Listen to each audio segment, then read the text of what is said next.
This is how fast things are changing. This is the information age. If you're operating by old ideas, you're obsolete. You begin the game by, identifying your dream. I think that's really where it all starts. In today's economy, where we are today, it's not just a dream. It's more of a necessity. You've got to identify how you're going to survive more than how you're going to just, get something out there that you want. Here I am in New York City, financial capital of the world, surrounded by millions of people, most of whom will spend their entire lives working hard for money, but will have very little to show for it at the end of their life. How many people are pissed off? I hate being told what to do. You have to fail fast. No one can steal my dream. You can count on the government destroying the dollar. All currencies have eventually gone to zero. You cannot save your way to retirement. If it's too complex for us, what do we have to do with our money? We have to give it to them. It was pure hopelessness. It was just 100% survival. Somebody's buying it. The public isn't buying it yet, but somebody is. How bad do you want it? That's the question. It's time to acquire. An unfair advantage. What is an unfair advantage? What you're about to learn may just change your life. It's showtime, baby. Let's hit it. The greatest opportunity in the history of mankind is here. We're in the greatest economic change in the history of the world. This is going to be the biggest wealth transfer in my lifetime. We've got an entire society that has been built up over the years with the idea that financial institutions are a better place to put your money than to take control of your own life. If you have a solid financial education, taxes, debt, inflation, and retirement can make you richer, not poorer. The rich will get richer and the poor and middle class gone. I was around my brother who was a part of a gang, who ran a gang, and that's a lot like running a business. Most people run from problems, and the truth is that's where the opportunities are. This really is a perfect financial storm. So I am optimistic about the future. It's going to crash.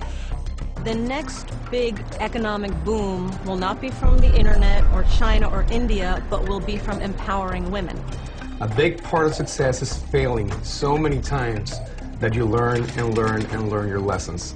Robert says all the time that if you're not being successful, it's because you're not making enough mistakes. People think that cash is like a safe place to be, a place to park your purchasing power. And I think cash is the worst investment that you can have. And if you follow an economist, you're in trouble. Okay, you want to have barely enough income to survive, if you're lucky. Go do 401ks, go do mutual funds, be my guest. This is the best time to talk about this because people have had a shift of context with this economy.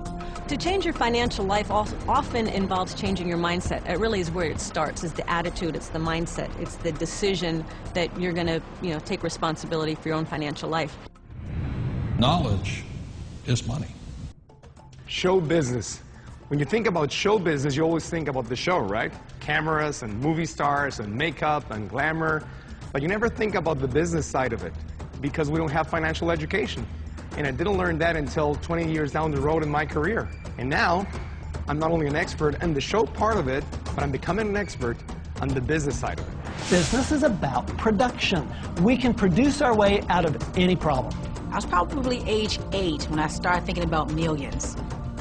The very, very first step is you've got to select your dream, because taking control of your financial life starts with a dream. There's got to be a bigger purpose than just making money. If you don't have something that is bigger than you, a dream, a huge dream, you're going to quit. Your friends and who you hang out with, whether you're a child or whether you're an adult, will dictate your destiny and your future. And so you have to be picky and choose your surroundings very carefully. It's creativity. It's brainstorming. It's being around like-minded people. People have so many emotions attached to money.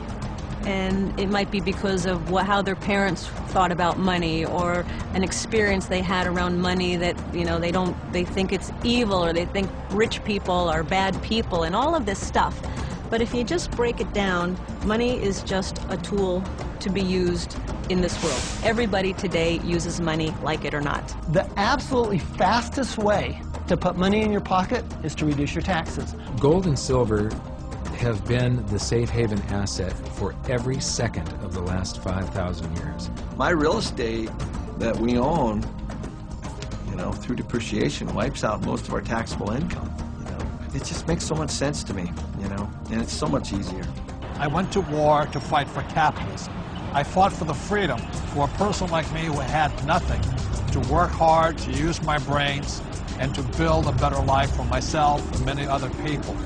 The problem isn't capitalism. The problem is laziness. People who expect something for nothing. The problem is greed. People who take more than they give. And the problem is ignorance, an education system that thinks that money is the root of all evil. It's ignorance, it's financial ignorance that has caused so much of this problem, not capitalism. It's not just a dream, it's more of a necessity. You've got to identify how you're going to survive.